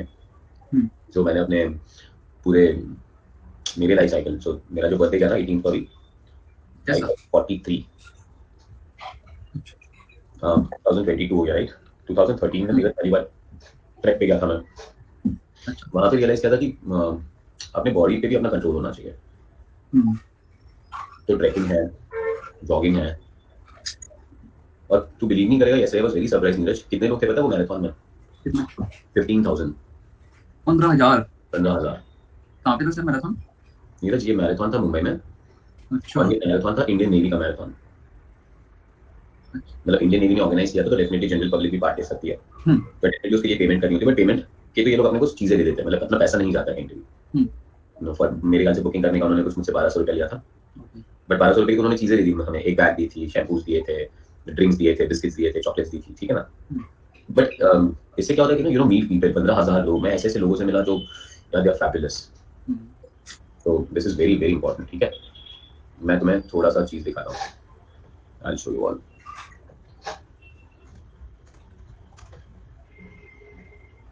मेरे साथ ट्रैकिंग पे जाना है, ट्रैक पे तो चलो, ऑफ कोर्स चलो, मैं मई में जाने वाला हूँ ट्रैकिंग पे, बट तुम लोग पहले थोड़ा सीए बन जाओ। वही। So Neeraj, this is madam ready हो रहा हम्म। है ना? Yes sir. नीरज, ये सब लोग दौड़ने के लिए जमा हुए हैं, is it good? Yes sir. ये ग्रीन लाइट दिख रही है, वहां तक लोग हैं। हम्म। और नीरज, ये तो अ, 3 पार्ट में रेस हुई, एक सुबह 5 बजे चालू हुई, एक सुबह 6 बजे चालू हुई, एक सुबह 7 बजे चालू हुई। हम्म। तो ये 6 बजे वाला क्राउड है। ओके। 5 बजे इतना ही क्राउड जा चुका और 7 बजे इतना ही क्राउड वापस गया। सर ये सड़क वगैरह पे है कि? हाँ, अच्छा। क्या बोल रहा है? मैंने कहा ये रोड पे ही है मतलब सब? लेकिन आवाज नहीं आ रही। हाँ बोल, क्या बोल रहा है? ये रोड पे है कुछ स्टेडियम वगैरह मतलब वहाँ पे नहीं, है? रोड पे है, रोड पे है। ये रोड है ना, बंद हो जाता है बेटा, ओके। इसलिए ये रेस है ना, सुबह 7 बजे चालू होती है और सुबह 5 बजे चालू होती है हम्म। और 8 साढ़े 8 को खत्म हो जाती है। तब तक इन लोग गवर्नमेंट से परमिशन लेते हैं कि ये जो रोड पे रेस हो रही है ना, वो रोड्स बंद रहेंगे। और इन लोग के बहुत वॉलंटियर्स होते हैं बेटा, रास्ते रास्ते में पानी वगैरह। This is 4 kilometre. ये हमारा मुंबई का मरीन ड्राइव, अगर आप लोग को देखा हो आपने कहीं पे भी, ये पर ये लोग कचरा करते, ये कचरे डाले, है ना? ये so this is what we get done.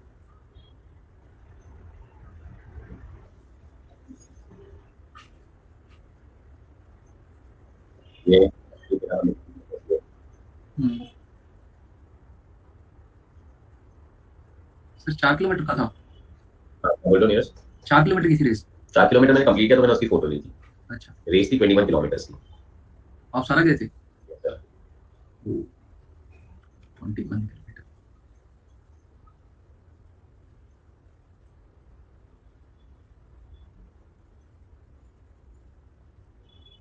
ये हमने सारे फोटोज ऐसे निकाले, तो ये रहे हम। कितने लोग ना। हम्म। और ये तो इनके बारे में आपने सुना होगा कि मिलिंद सोमन है। हम्म। अच्छा, ये है ना बहुत बड़े मॉडल थे। अब मॉडल नहीं है, फिटनेस फ्रीक है, ठीक है। हम्म। सेलिब्रिटी है बेटा, कोई मूवीज में भी बहुत बार आया है, पर बहुत बड़े सेलिब्रिटी। तो आप मिलिंद सोमन डाल सकते हो, ठीक है। इनकी एज होगी अभी 55। आपको उनके फेस से दिख रहा होगा, पूरे बाल वाइट है। यस। अगर आपको इनके साथ फोटो निकालनी है ना बेटा, हम्म। तो ये आपसे पहले 25 पुशअप्स करवाएंगे अच्छा। और फिर ही वो आपको उनके साथ फोटो निकालने देंगे। उनका रूल है। तो ये तेरे को दिख रहा है नीचे सब पुशअप्स कर रहे हैं, अच्छा हाँ। ये पुशअप्स करेंगे फिर ही वो फोटो निकालेंगे इनके साथ। पुशअप्स के बिना ये आपको फोटो निकालने ही नहीं देते। तो ये सबसे पुशअप्स करवाया उन्होंने और बाद में उन्होंने फोटो निकाली थी। हम्म। ये हम स्टार्ट कर रहे थे सुबह, ये एंड किया। तो this is like we started at सुबह 6। हम लोग 5 बजे पहुंचे थे, हमारा टर्न 6 बजे आया, 6 बजे के स्पॉट में। And this is what we completed. अब नेक्स्ट टाइम हम जाएंगे मुंबई मैराथन में, जो 42K की होगी, बट 42K नहीं करेंगे हम, 21K करेंगे फिर से। 16 दिसंबर मूवी में आए हुए हैं। हाँ, आशीष बहुत सारे, he is very famous model, very good fitness भी। और आशीष ने, बहुत लोगों को ये नहीं पता है, उनकी मम्मी है नीरज, उसकी मम्मी है 65-70। हाँ बेटा, उनकी मम्मी 20 पुशअप्स मार लेती है साड़ी पहन के। She is very slim. तो यार, मतलब वो चैनल जो मैंने चालू किया, मेरे को वही चाहिए कि हम वहाँ पे ये सब बातें करें कि आप ये सब भी करो। यस। आपने किए 25 पुशअप? नहीं मोहम्मद, हम जब तक वहाँ पे पहुंचे हम तो कर ही लेते 25 पुशअप, पर वो वहाँ से चले गए थे बिकॉज उनका टर्न 5 बजे का था सुबह। हमें सिर्फ एक उनका फोटो निकालने का मौका मिला, उनके साथ फोटो निकालने का मौका मिला। बट ठीक है, प्लान है कि मुंबई वाली एक और एक मैराथन होती है बड़ी वाली, तो वो टाटा की होती है, टाटा स्पॉन्सर्ड होती है। तो देखते हैं वहाँ पे क्या करना है। और नीरज, प्लान, हमारा प्लानिंग तो यही है, ठीक है ना, यस। आपके लिए एक आध बैच ऐसे लेक्चर्स लेना, बिकॉज हम 43 के हो चुके हैं। साइकिलिंग करना है, पहाड़ों में जाना है, ये सब भी चीजें करनी बहुत जरूरी है लाइफ में। मैं तो लद्दाख ले लद्दाख भी गया, वहाँ पे देखता हूँ, हमें यहाँ पैसे लगता है, पैसे कमा ले पैसे कमा ले। वहाँ पे तो ऐसे 3-4 महीने इतनी सर्दियाँ होती है कि लोग घर के बाहर नहीं निकल सकते हैं। ये सारी चीजें एक्सपीरियंस करना बहुत जरूरी है। यस। उस पर मैं तुम्हें अपडेटेड रखूंगा कि कभी कभी मैराथन कहाँ कहाँ पे होती है। अगर आप लोग कर सको तो please you can join that. Gaurav sir, what can I do for building abs by spending 5 minutes a day? 5 minutes a day, Gaurav. You should spend 45 minutes a day. 45 minutes a day is nothing but 2% of your whole day. So I guess you can at least spend 45 minutes a day. और abs खाली exercise करने से नहीं बनेंगे गौरव. You have to be very clear about the food that you eat. Yes. ठीक है, ये सब बातें करेंगे हम उस चैनल पे। चलिए सर, कॉपी कर लीजिए and tell me that you are done. Done sir. Wow. चलो, न्यू चैनल का लिंक मैं ग्रुप में भेज देता हूँ, ठीक है। कैसे? मोहम्मद गौरव को एब्स 2 दिन में लाना है। एब्स लाने में 1 साल लग जाएंगे, 1 साल मिनिमम। हरीश कह रहे सर आप मेरे पापा की उम्र के हो। हाँ तो मैं छोटा थोड़ी हूँ हरीश। चलिए, डन है। मुझे लगा 35 के हो। आयुष नहीं सर, 2 महीने में आ जाएंगे। 2 दिन में लाना है तो 6 पार्ले जी लगा लेना भाई। ठीक है। Thank you UP Shraddha, fantastic sir. आगे बढ़े। Yes. और आई गेस अब हमें ये क्वेश्चन भी कर लिया, तो अभी कोई क्वेश्चन करने की जरूरत है कि मैं नया चैप्टर चालू कर सकता हूँ एएस 11 गाइस? कर दो चालू सर। क्वेश्चन नंबर 13 मैंने कर लिया है, क्वेश्चन नंबर 11 भी हो चुका है, क्वेश्चन नंबर 12 नहीं हुआ ना? 12 करने की जरूरत लग रही है तुम लोगों को कि तुम कर लोगे 12? सर 11 जैसे सेम ये कर लेंगे। हाँ, और 10 नहीं करना है गाइस, 10 नहीं करना है। 10 एक टाइम पास क्वेश्चन है, वो खाली दिखाने के लिए कितना बड़ा क्वेश्चन भी है। So don't do 10। अगर आप कहो तो आप क्वेश्चन नंबर 11 कर लेना और मैं आगे बढ़ सकता हूँ फिर। 11 नहीं 12। 12 यस सर। डेबिट और क्रेडिट बैलेंसेस दिए हुए, सारी इन्फॉर्मेशन दी हुई, खाली बैलेंसेस टैली करना और कुछ भी नहीं करना है। 10 नहीं करना है, 10 एक वन लाइनर है, 7 भी नहीं करना है। 10 तो किया ना हम लोगों ने, कोई 10 क्यों बोल रहा है? 10 नहीं किया। 10 नहीं किया, खाली ऐसे ही देख लेते 10 करने में क्या। हम्म चलो क्वेश्चन नंबर 10 कर लेते हैं। Can I start? Yes. The following extract of balance sheet of star limited non investment company was obtained. कौन सा कंपनी है सर ये? Non investment. Non investment company है। क्यों नहीं किया पता नहीं इस क्वेश्चन को हमें। तो अगर आपको याद हो रहा है तो यहाँ पे इफेक्टिव कैपिटल कैलकुलेट करने को आएगा। अगर नॉन इन्वेस्टमेंट कंपनी है तो इन्वेस्टमेंट माइनस करना है कि नहीं करना है? करना है। करना है, बढ़िया। चलिए sir, balance sheet extract as on 31st of March 2011। Liabilities में authorised share capital 60,000, 14% preference share of टेनिंग 60 लाख, इक्विटी शेयर्स दिया हुआ है 6 करोड़, उसको भूल जाओ। Authorised and issued and subscribe पे प्रेफरेंस शेयर्स है, इक्विटी है, शेयर सस्पेंस अकाउंट है, रिजर्व्स एंड सरप्लस में कैपिटल रिजर्व है, रिवैल्यूएशन रिजर्व नहीं आना चाहिए, सिक्योर्ड प्रीमियम है, secured loan 15% debenture and secured loan public deposits है, cash credit short term loan नहीं आना चाहिए, ट्रेड पेबल्स को नहीं आना चाहिए, एसेट्स में इन्वेस्टमेंट्स है डेफिनेटली माइनस करने पड़ेंगे, और प्रॉफिट एंड लॉस अकाउंट का डेबिट बैलेंस है वो भी माइनस करना पड़ेगा। Share suspense account represents application money received on shares, the allotment is not yet made, तो ये नहीं आना चाहिए। You are required to compute the effective capital as per the provisions of schedule 5। Would your answer be different if star limited is an investment company? अरे वापस नीचे जाके बोला इन्वेस्टमेंट कंपनी है, तो आपका आंसर अलग होगा कि नहीं होगा? तो एक काम कर लेते, दो टेबल, दो कॉलम बना लेते हैं, एक नॉन इन्वेस्टमेंट कंपनी और एक इन्वेस्टमेंट कंपनी। ठीक है, आगे बढ़े सर? यस। चलो क्वेश्चन नंबर कौन सा आएगा अभी? 10। तो question number 10 and I want you guys to try. 5 minute आप ट्राई कर लो, और अभी 10 करवा रहे हो तो बोलो 12 भी कर ही लेते हैं।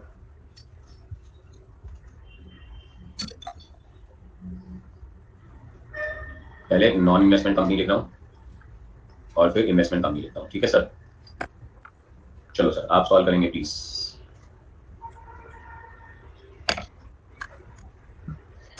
संजीवनी मैडम इतना लेट क्यों आया पास?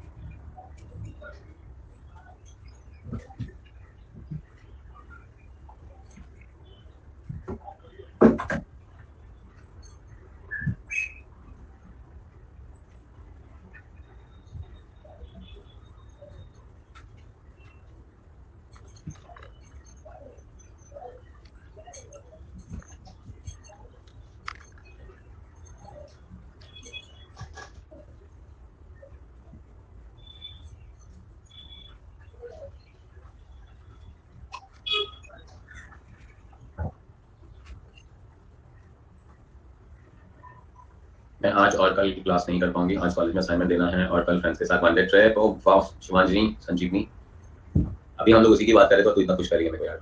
टुक माय वर्ड्स, जाओ बेटा, जी लो अपनी जिंदगी, और मुझे फोटो भेजना वन डे ट्रिप की।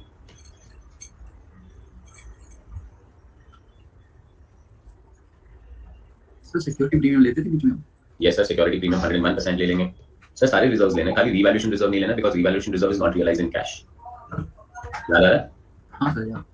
क्वेश्चन नंबर कौन सा कर रहे हो आप? 10। चल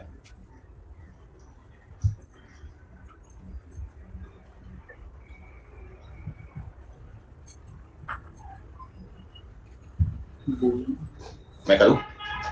यस सर, बस आप कर दो। सर दिसंबर फर्स्ट वीक फैमिली बोल रही है ट्रिप पर चलना है। Of course Ruchi 101% please go ahead. पर दिसंबर फर्स्ट वीक की जा रही है ना, थोड़ा टेंशन इसलिए आ रहा है बिकॉज़ मैं ग्रुप 2 तभी तो स्टार्ट करूंगा। कौन से डेट पे जा रही है एग्जैक्टली? G2 स्टार्ट होगा, हाँ, पर G2 में भी सिर्फ रुचि अकाउंट से स्टार्ट हो रहा है। मैंने सुना पॉपुलर लेट स्टार्ट कर रहे हैं। यस उनका लेट होगा। FM हो जाएगा मेरे ख्याल से, सुनील सर FM कर देंगे पक्का, और अकाउंट्स हो जाएगा, और टैक्स तो ग्रुप 1 का चलता रहेगा। चलिए सर, शेयर कैपिटल से स्टार्ट करते हैं। शेयर कैपिटल में पहला प्रेफरेंस है। Yes sir. Preference is 14 lakh. Non investment company और इन्वेस्टमेंट कंपनी कोई फर्क नहीं पड़ता। 45 लाख। 45 लाख, 45 लाख नॉट 14 लाख। अच्छा ठीक है, 45 लाख। ऑडिट चालू हो रहा है, पॉपुलर सर ऑडिट चालू नहीं कर रहे इतना जल्दी। अपने ओबेरॉय सर की बात कर रहे हो? इक्विटी शेयर, हाँ कभी कर रहे हो ओबेरॉय सर फर्स्ट कोई कर रहे हैं इक्विटी बेटा? 2 करोड़ 88 लाख 2 करोड़ 88 लाख, ये भी ऐड हो जाएगा। Investment company non investment company को कोई फर्क नहीं पड़ता। कैपिटल में क्या ऐड करोगे अभी आप?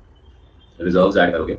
यस रिजर्व में सबसे पहला रिजर्व क्या दिख रहा है आपको? कैपिटल रिजर्व और कैपिटल रिजर्व में इवैल्यूएशन माइनस करना होगा 4,50,000। हम्म।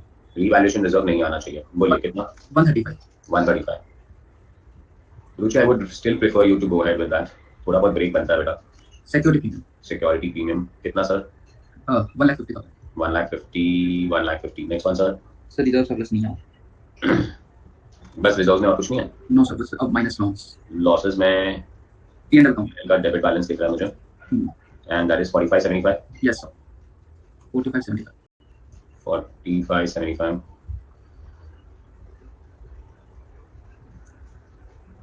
रुचि जरा मुझे कॉल करो, let's discuss that in detail. Add loans, loan में क्या क्या आएगा अपने पास? 15% डिबेंचर्स 15% डिवेंचर कितना? ये 1 करोड़ 95 लाख 1 करोड़ 95 लाख 1 करोड़ 95 लाख। 15% डिवेंचर के बाद क्या? नेक्स्ट आएगा पब्लिक डिपॉजिट लॉन्ग टर्म में आ जाएगा ना? हाँ public deposit 11,10,000 11,10,000। Short term investments नहीं आनी चाहिए, शॉर्ट टर्म लोन्स नहीं आनी चाहिए। लेस इन्वेस्टमेंट्स, इन्वेस्टमेंट कंपनी में इन्वेस्टमेंट्स माइनस नहीं करना, नॉन इन्वेस्टमेंट कंपनी में इन्वेस्टमेंट्स माइनस करेंगे। कितना दिया? 2 crore 25 lakh 2 crore 25 lakh. Non investment company में माइनस होंगे, बट इन्वेस्टमेंट कंपनी में माइनस नहीं नहीं होंगे। चलिए sir, 45 lakh plus 2 crore 88 lakh plus 1,35,000 plus 1,50,000 minus 45 lakh 75,000 plus 1 crore 95 lakh plus 11,10,000 minus 2 crore 25 lakh. Guys मेरा आंसर आ रहा है 2 करोड़ 71,20,000 आ रहा है आंसर आपका। This is effective capital. Tell me whether my answers are matching with your answers. And 25 lakh करेंगे तो यहाँ का आंसर आना चाहिए 4 करोड़ 96,20,000। अच्छा नीरज, अगर तेरे को याद हो तो इफेक्टिव कैपिटल हम लोग क्यों निकालते थे? कैपिटल क्यों निकालते थे? आपने बताया तो था क्या था? कैपिटल निकालते थे हम मैनेजरियल रेम्यूनरेशन करने के लिए। हाँ ठीक है। मैनेजरियल रेम्यूनरेशन, चलिए लिखिए सर, भूल जाते हो आप। मैनेजरियल रेम्यूनरेशन शेड्यूल 5 के हिसाब से अगर कंपनी का लॉस हो, इफ प्रॉफिट्स आर इनसफिशिएंट, है ना? यस सर तो मैनेजरियल रेम्यूनरेशन किस पे देना है? मैनेजरियल रेम्यूनरेशन इफेक्टिव कैपिटल पे देना है। ठीक है यस सर। सर चलिए रेंज बोलो, रेंज क्या थी? हाँ अप टू मतलब अप टू 5 करोड़ क्या इफेक्टिव कैपिटल? हाँ हाँ तो इफेक्टिव कैपिटल आपका नेगेटिव से 5 करोड़ हो तो 60 लाख का रेम्यूनरेशन जाना चाहिए, याद आ रहा? Yes sir. चलिए फ्रॉम 5 करोड़ टू 100 करोड़ 100 करोड़ 84 लाख 84 लाख जाना चाहिए। बढ़िया सर। फिर 100 करोड़ से 250 करोड़ 100 करोड़ से 250 करोड़ 120 लाख 120 लाख जाना चाहिए सर। फिर मोर देन 250 करोड़ है अबाउट 250 करोड़ है तो 120 प्लस 0.1% 0.1%। हाँ 1% 0.1 परसेंटेज ऑफ 0.01 या 0.1% है वो, 1 होगा। चेक कर लो तो नोट्स का जरा एक बार। यस 0.01% है, वही बोल रहा हूँ मैं। 0.01 परसेंटेज अबाउ 250 करोड़। बढ़िया सर, यस टू गुड।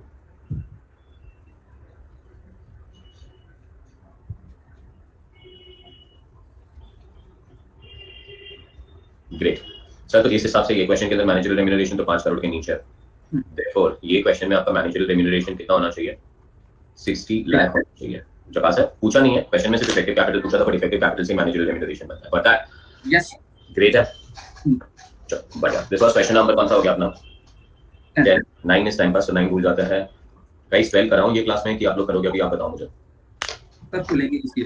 हाँ बोल, क्या बोल रहे हैं? इजी है, कर ही लेंगे। कर लोगे? ठीक है। तो do I have your permission to go to next standard guys? Yes sir. चलिए बढ़िया सर। 1 मिनट टेबल दिखा देना। ऑफ कोर्स टेबल दिखाएंगे हरीश आपको। ये रही टेबल हरीश। जो Chaudhary sir, second last chapter का आ रहा है हम लोग, सेकंड लास्ट चैप्टर है हमारा AS 11, लास्ट अकाउंटिंग स्टैंडर्ड भी हमारा। तो AS 11 स्टार्ट करने के पहले जरा चेक कर लेते कि आपको याद है कि नहीं सारे स्टैंडर्ड्स कितने करने हैं, उसके नाम क्या है? यस चलो सर, AS 1 क्या है? Disclosure accounting policy. AS 2 inventory valuation. AS 3 cash flow statement. AS 10 PP। AS 11 effect of change in foreign exchange. AS 12 government grants. AS 13 investments. and AS 16 borrowing cost. borrowing cost on qualifying assets should be capitalized। याद आ रहा है ऐसा कुछ? Yes sir सब। चलिए बढ़िया guys. Harish अगर आप हो गया हो अभी आपका, तो सर आप लेके जाइए इसे नेक्स्ट फ्रेश पेज पे। और नेक्स्ट फ्रेश पेज पे लिखिए आप sir AS11 last standard. Please अगर आप नोटबुक बदल सके गाइस सब लोग, AS की नोटबुक है आजू बाजू में? Yes sir. हाँ, AS की नोटबुक में लिखना होगा please AS11 effect of changes in foreign exchange rate, effect of changes in foreign exchange rate। उड़ गई निशा, फिर से उड़ गई क्या? लगता तो है सर। बंदी का फोकस छूट गया यार, दुख हो रहा है। सर ये सारी कैश फ्लो स्टेटमेंट में कई जने चले गए जब ये कैश फ्लो सिंगल एंट्री चल रहा था। तो उसमें क्या होता है ना, ये कंसिस्टेंसी, ये मैं बहुत पहले से बोलता हूँ, तब तुम लोग मुझे सुनते कहाँ हो ना। अब exactly clear that one. Starting का जो जोश होता ना, कल भी हम लोग मैराथन रन कर रहे थे ना, सेम चीज है, ठीक है ना। भागना नहीं होता पहले, ऐसे दौड़ते ना भाई 21 किलोमीटर दौड़ना, ऐसे दौड़ते जैसे कि 5 मिनट में दौड़ लेंगे। और 5 मिनट दौड़ के इतना हाफेंगे ना, लेट जाएंगे, पानी पियेंगे, सो जाएंगे, फिर चल के चलेंगे 21 किलोमीटर का। भाई स्लो चलो, बोल बोल के करके स्लो चलो। और ये डरना नहीं नीरज, ये इस बैच की कहानी नहीं, ठीक है। ये हर एक फाउंडेशन का बैच जब इंटर में आता है ना, तो ये कहानी होती है। पर फिर भी हम ट्राई करते रहते हैं कि हम बच्चों को बोले कि भाई स्लो हो जाओ, आराम से कंसिस्टेंसी मेंटेन करो। कल देखते हैं वो उड़ने वाली निशा कल क्या हमें रीजन देती है, ठीक है ना।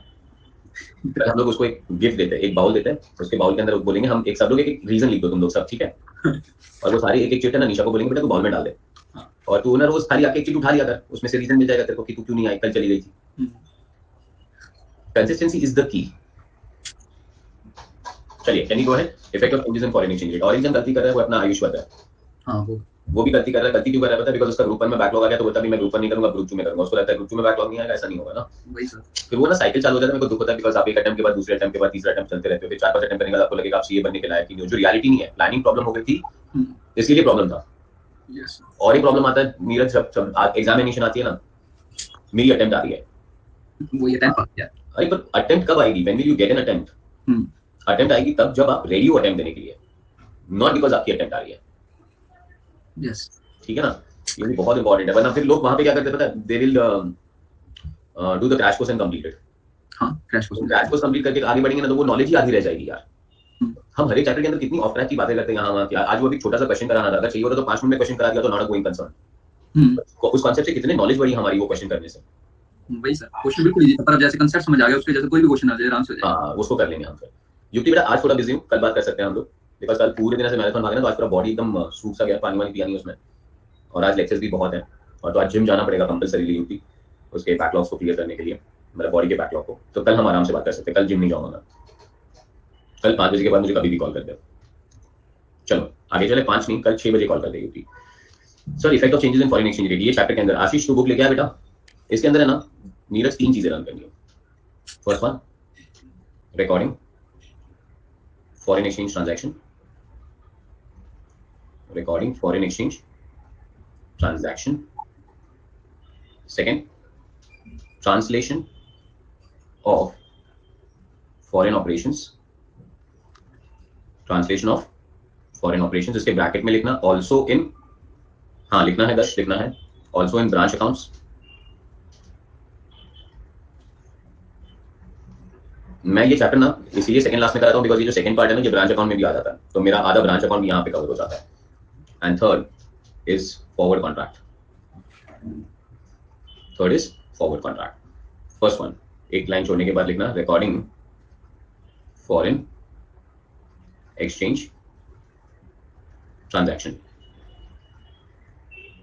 recording foreign exchange transaction,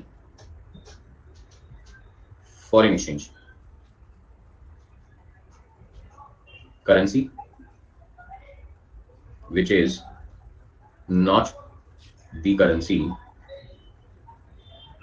of home country,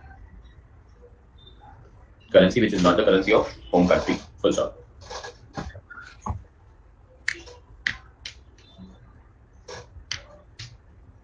Too good. Perfect. Done, Anisha. Ruchi waiting, not to worry. Yukti waiting. Nisha waiting. Done. Too good.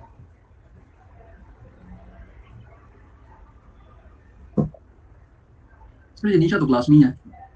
Sir class laptop में ओपन था, तो वहां से मैसेज नहीं हो पाया। तो पहले बोलना इतना भाषण क्यों दिलवाया मुझसे यार। चलो भाई, मैं भी वही सोच रहा हूँ, मैं क्या बोल रहा हूँ, पता नीरज थोड़ा उड़ने चली गई होगी, घूम के आ गई होगी, ठीक है। चलो कोई नहीं। Nisha, consistency, I keep on telling you, तुम्हारे जैसे टैलेंटेड लोग जब कुछ नहीं कर पाते मेरे को बहुत दुख होता है। We have to clear this infrastructure Nisha, ठीक है। चलिए sir, currency in which is not a currency of the home country, initial recognition, initial recognition, अगर रेड पेन या और कोई पेन साथ में हो, spot rate,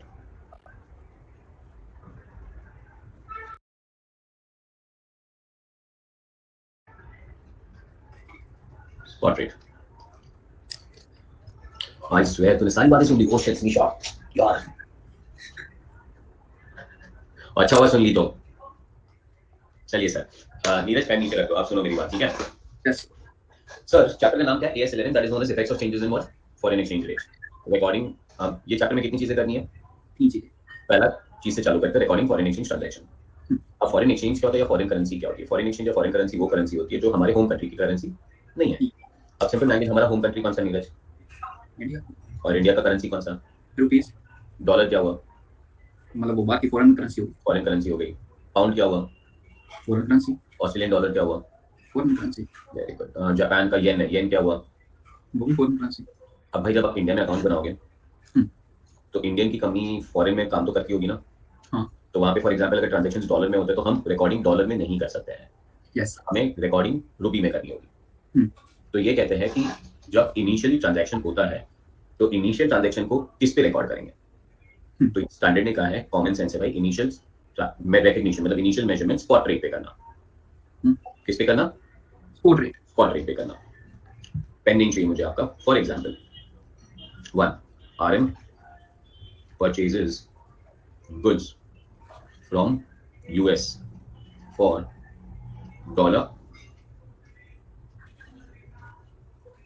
$50,000 on credit on 1st Jan 2022। बढ़िया सर, आप जर्नल एंट्री बताइए और 1 मिनट रुक जाइए। Rate on 1st Jan 22 is rupee per dollar 75। किसके पॉइंट ऑफ व्यू से सोच रहे हो आप? कंपनी के। कंपनी के पॉइंट ऑफ व्यू से सोच रहे हो, तो चलो RM की जगह पे मैं लिख देता हूँ RM लिमिटेड। बढ़िया सर। यस। तो RM लिमिटेड गुड परचेज कर रही है, कहाँ से गुड परचेज कर रही है? यूएस से। यूएस से गुड्स परचेज कर रही है। कितने में गुड्स परचेज कर रही है? $50,000। $50,000 में परचेज कर रही है, क्रेडिट में परचेज कर रही है। जर्नल एंट्री बताओ सर पहले आप। Purchase account debit to creditor. Very good sir, purchase account debit to creditor. अब हमारा प्रॉब्लम सिर्फ एक है नीरज, दैट ये ट्रांजैक्शन हम लोग $50,000 पे रिकॉर्ड नहीं कर सकते हैं। क्यों नहीं कर सकते हैं? बिकॉज आप इंडियन हो गए। अब अगर इंडियन कंपनी है, यूएस से परचेज करेगा, इंडिया में ट्रांजैक्शन करेगा, रशिया में ट्रांजैक्शन करेगा, जर्मनी में ट्रांजैक्शन करेगा, जापान में ट्रांजैक्शन करेगा और सबको अलग अलग करेंसी में रिकॉर्ड करेगा, तो बैलेंस शीट टैली कैसे होगी भाई? सबको होम करेंसी में लेके आना पड़ेगा और होम करेंसी कौन सी है? रुपी पे लेके आना पड़ेगा। तो ये ट्रांजैक्शन रिकॉर्ड होगा रुपी पे, डॉलर पे रिकॉर्ड नहीं हो सकता है। अब उन्होंने कहा रुपी पर डॉलर का रेट क्या चल रहा है? 75 चल रहा है, तो ये रिकॉर्डिंग होनी चाहिए 50,000 multiplied by 75। So 50,000 multiplied by 75, answer होना चाहिए 3,75,000 3,50,000 रुपी। चकासे सर? यस। कोई doubt? No doubt. Rupee rupee. चलिए सर एक और एग्जांपल लिख लेते हैं। RM limited borrowed pound 50,000 from bank in UK, from bank in UK on 1/4/2022. Spot rate on 1/4/2022 is rupee per pound 101। Sir journal entry बताइए क्या आएगा? Bank account debit to bank loan. Bank account debit to bank loan. ये तेरी बातें मेरे को बहुत अच्छी लगती है। ये बैच में मैंने रुचि से बात की है, तुझसे बात की है, आयुष्वत से भी बात करता था एक्चुअली वो, इसलिए मेरे को आयुष्वत पे दुख होता है। बिकॉज तुम लोग सब लोगों का है ना, जर्नल है ना बहुत स्ट्रॉन्ग है, और जर्नल स्ट्रॉन्ग है ना तो भाई कहानी एकदम क्लियर है। यस। सिद्धिका से बात की ऑफ कोर्स, और मैंने जितने भी लोगों से बात की ना सब लोगों ने मुझे जर्नल एंट्री लाई थी, and I was very impressed and I was doing single entry system with you guys, you know. मेरे को सिंगल एंट्री कैश फ्लो में बहुत डर लगता है। सिंगल एंट्री कैश फ्लो में डर इसलिए लगता है बिकॉज वो सब जर्नल एंट्री पे बेस्ड है। जिसको जर्नल एंट्री आता है वो पूरी दुनिया उखाड़ लेगा। मतलब उन लोगों के लिए सिंगल एंट्री और कैश फ्लो सबसे सिंपल टॉपिक हुआ है। यस। आधी दुनिया बोलती है सिंगल एंट्री और कैश फ्लो कॉम्प्लिकेटेड टॉपिक है बिकॉज उनको जर्नल एंट्री नहीं आती। चलिए सर ट्रांजैक्शन का अमाउंट तो बताइए अभी आप। 50 लाख 50,000। 50,50,000 कैसे आया सर आपको? 50,000 into 101. वेरी गुड सर, एकदम क्लियर है Yes sir. सर। तो इनिशियल ट्रांजैक्शन कौन से रेट पे रिकॉर्ड करना है? स्पॉट रेट पे रिकॉर्ड करना है। बढ़िया। Yes sir. चलिए सर, ये तो कॉपी कीजिए, एग्जांपल नंबर 1 और एग्जांपल नंबर 2 कॉपी कीजिए।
गाइस, तुम लोगों को मैंने ग्रुप 1 के ग्रुप 2 के नए बैच का लिंक दिया क्या?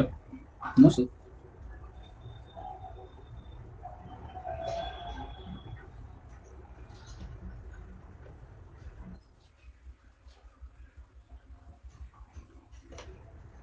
I am just putting it on. इसको सब्सक्राइब कर लेना, 1 दिसंबर से चालू हो रहा है, ठीक है? ये ऑलरेडी लाइव करा दिया मैंने, आपको सब्सक्राइब कर लेना ताकि आपको इन्फॉर्मेशन मिल जाए। And please pass this information to your friends also. जिन्होंने ग्रुप 1 अपने साथ नहीं किया उनको ग्रुप 2 में बुलाओ। Yes. Ruchi, call me today at 5:15 5:30 के आसपास, या तो उससे भी एक अच्छा टाइम बोलता हूँ। Call me at 7:30 in the evening. Revision table बना रहा हूँ चौधरी, 30 तक ग्रुप 1 खत्म। आयुष, प्लानिंग ये है अगर एक आध दो लेक्चर बन जाए तो वो सैटरडे संडे लेके खत्म कर देंगे बेटा। Thank you Ashish. बट हमारे पास इस वीक में 6 लेक्चर्स है। सैटरडे संडे मंडे में नहीं हूँ, मॉम डैड को बाहर लेके जा रहा हूँ। ट्यूसडे एक दिन बचता है 30th। अगर ट्यूसडे को खत्म नहीं होता नेक्स्ट ट्यूसडे तक, तो फिर नेक्स्ट वीकेंड सैटरडे संडे लेके खत्म कर दूंगा बेटा आज। Yes sir. मोस्ट प्रोबेबली तो हो ही जाना चाहिए। Sir, are you done with example number 1 and example number 2? Yes sir. Initial recognition होना चाहिए स्पॉट रेट पे। Everyone done? किसी के लिए वेट कर रहे हैं? नो, ठीक है। और एक एग्जांपल लिखिए, उसका आंसर लिखिए। Example number 3, RM limited purchase. युक्ति जीवन का रिवीजन लाइव नहीं लेंगे, पॉकेट बुक तो ऑलरेडी रिकॉर्ड करके मैंने YouTube पे डाल दी है, बट मैं सोच रहा हूँ इसमें बहुत सारे कंपाइलर सेशंस ले लूँ जीवन के लिए। That's what my planning is. युक्ति, RM limited purchase launch costing $40,000 from X limited on 1/4/2022 on credit. Spot rate on 1/4/22 is rupee per dollar 81. Full stop. Currency बदलने से कोई फर्क नहीं पड़ेगा आशीष। अंडरस्टैंडिंग करेंसी पे नहीं, अंडरस्टैंडिंग आगे की है, वो आपको कल पता चलेगी। चलिए सर, नीरज आप इसका जर्नल एंट्री बताइए। Yes sir. Plant account debit to X. Plant account debit to X limited. Plant account debit to X limited. और अमाउंट कितना रिकॉर्ड करना है? 32,40,000. 40,000 into 81 आपने किया होना चाहिए। That is 32,40,000। और ऊपर रुपी लिख देना है, रुपी 32,40,000 लिख देना, ताकि हमें पता चले कि हम इसे रुपी में रिकॉर्ड कर रहे हैं। Yes sir, Yes. चलिए सर, दूसरा टाइटल लिखिए, सब्सीक्वेंट मेजरमेंट। Subsequent measurement.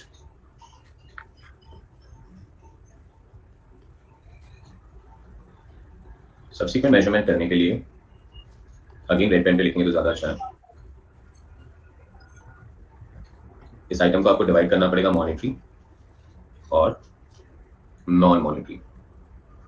ये पेज कम पड़ेगा मुझे, बट मॉनेटरी के नीचे लिख दीजिए क्लोजिंग रेट, और नॉन मॉनेटरी को आप फिर से 2 पार्ट में डिवाइड कीजिए। Cost, revised value. कॉस्ट पे करें तो उसके नीचे लिखना हिस्टोरिकल रेट, और रिवाइज्ड वैल्यू पे लिखना क्लोजिंग रेट। गाइस, ये स्टैंडर्ड बहुत इजी है। ये स्टैंडर्ड को मैंने लास्ट में खाली इसीलिए लिखा बिकॉज़ मेरे को इसके साथ, इसको ब्रांच के साथ कोऑर्डिनेट करना है। Yes. डन, तो आज के लिए काफी है, बस दैट्स इट। कल मुझे मिलना सुबह वापस 8 बजे, और कल तो मैं ये स्टैंडर्ड को बहुत हद तक कंप्लीट भी कर चुका होगा। 2 दिन में ये स्टैंडर्ड खत्म हो जाएगा, कल और परसों maximum. Thank you sir. And then will have like 5 lectures for branch, इसलिए आई एम वेरी कॉन्फिडेंट कि 30 तक ये पोर्शन आपका कंप्लीट हो जाएगा सर। चलिए बाय बाय, कल सुबह वापस मिलना मुझे। Thank you guys, god bless you, love you all, take care, bye bye.